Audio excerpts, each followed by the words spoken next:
Ya, baik, di video kali ini kita akan membahas materi tentang mencari prospek baru. Nah, apa manfaatnya? Kawan-kawan simak penjelasan saya, oke? Kebanyakan dari para penjual online maupun offline sering saya temukan mereka mengeluhkan tentang hal ini. Mereka banyak mengatakan bahwa mereka itu sudah giat, padahal mereka sudah giat dalam berjualan, sudah giat setiap hari, pagi, siang, malam selalu mempromosikan produknya, namun hasilnya masih segitu-gitu aja dan bahkan berkurang. Nah, saya juga dulu seperti itu juga. Saya timbul di pikiran saya pertanyaan seperti itu. Padahal saya setiap hari selalu promosi pagi, siang, malam. Saya selalu promosi dan kemudian memang sih di awal penjualan saya memang naik, memang meningkat. Namun setelah beberapa lama penjualan saya menurun, bahkan padahal saya selalu promosi, bahkan promosi saya lebih giat. Kadang pagi itu 2 kali, kadang siang atau malam itu kadang sampai 3 kali. Namun tetap saja malah menurun. Penjualan saya malah menurun, tidak seperti awal pada saat saya promosi. Waktu itu saya bingung kenapa. Padahal saya sudah promosi, sudah setiap hari promosi, bahkan pagi, siang, malam, bahkan sampai lupa makan saya selalu promosi. Dan yang saya bingungkan adalah semakin lama penjualan saya malah semakin menurun, dan juga mereka yang bertanya juga pun menurun. Bahkan tidak ada sama sekali yang masuk ke chat personal untuk menanyakan kelanjutan dari bagaimana cara melakukan pembelian. Nah, di situ saya bingung kenapa hal ini bisa terjadi. Apakah ada yang menjelek-jelekan produk saya sehingga tidak ada lagi yang mau membeli produk saya. Nah, saya sempat negatif waktu itu. Namun setelah saya pelajarin, ternyata kesalahannya bukan di situ. Kesalahannya adalah saya tidak menambah bibit baru, atau saya tidak mencari kolam-kolam yang baru. Saya hanya memancing di kolam-kolam itu saja. Nah, oleh karena itu, kemungkinan dari kolam tersebut itu rata-rata sudah membeli produk saya. Nah, jadi kenapa penjualan saya sudah, cara promosi saya sudah tidak efektif lagi? Itu sebenarnya karena saya promosinya, kesalahan saya adalah saya promosinya hanya di situ-situ aja.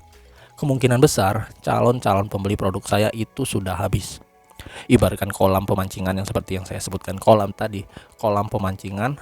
Jika kita memancing di kolam itu terus dan kita tidak menambah bibit baru, maka calon pembelinya pun habis.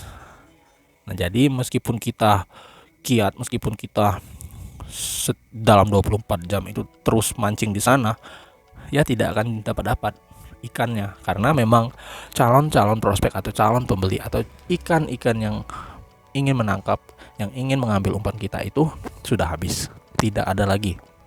Nah, jadi itu sebenarnya kesalahan yang fatal kita, karena kita itu itulah yang biasanya membuat penjualan kita segitu-gitu aja, padahal kita sudah promosi setiap hari.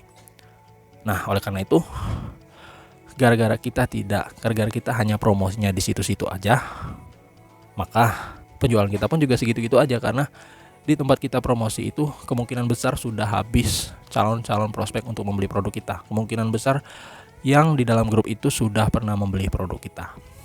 Nah, itulah kesalahan dari saya yang saya pelajarin.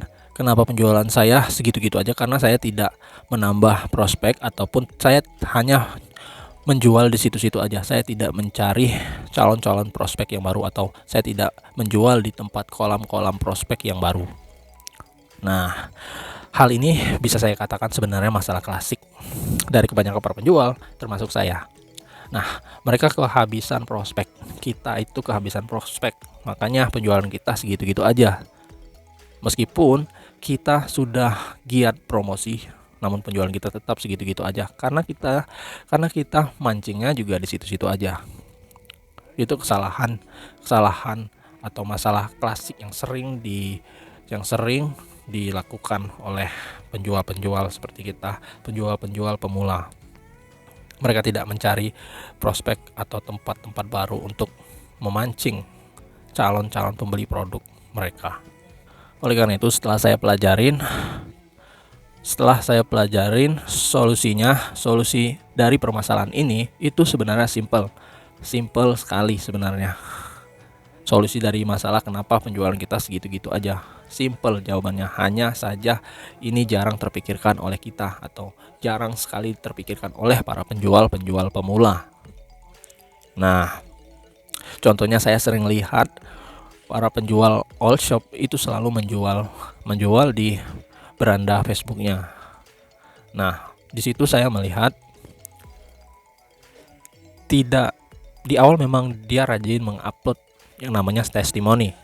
Nah, selanjutnya itu tidak kelihatan lagi testimoninya, bahkan tidak kelihatan lagi mereka menjualkan produk.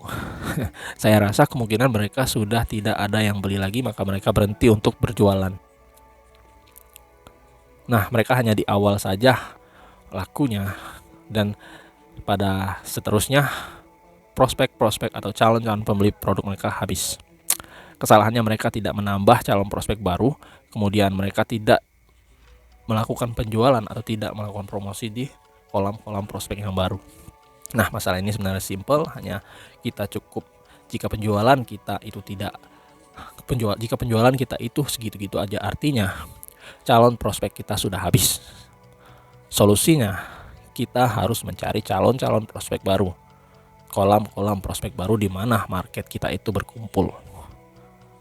Saya ulangi lagi, kuncinya jika ingin sukses jualan dan penjualan kawan-kawan stabil, kawan-kawan harus selalu mencari prospek baru secara konsisten setiap hari. Nah, jualannya juga jangan di situ-situ aja. Mulailah cari perkenalan baru guna menambah calon pembeli dari produk yang kita jual. Nah, oke, saya jelasin detail ya, agar kawan-kawan lebih memahami akan saya jelaskan secara detail. Nah, ini prospek adalah calon pembeli produk kita. Nah, mereka adalah orang-orang yang berpotensi untuk membeli produk kita. Kita dapat memastikan jika penjualan kita menurun, itu artinya calon pembeli kita itu sudah habis.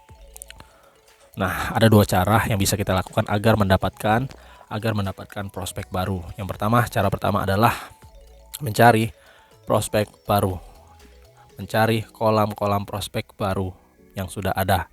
Dan cara yang kedua adalah membuat kolam prospek sendiri. Nah, untuk di video ini saya akan menjelaskan cara yang pertama, yaitu bagaimana caranya mencari prospek baru. Nah, untuk yang kedua ini, membuat kolam prospek sendiri ini, saya akan jelaskan pada materi selanjutnya. Oke.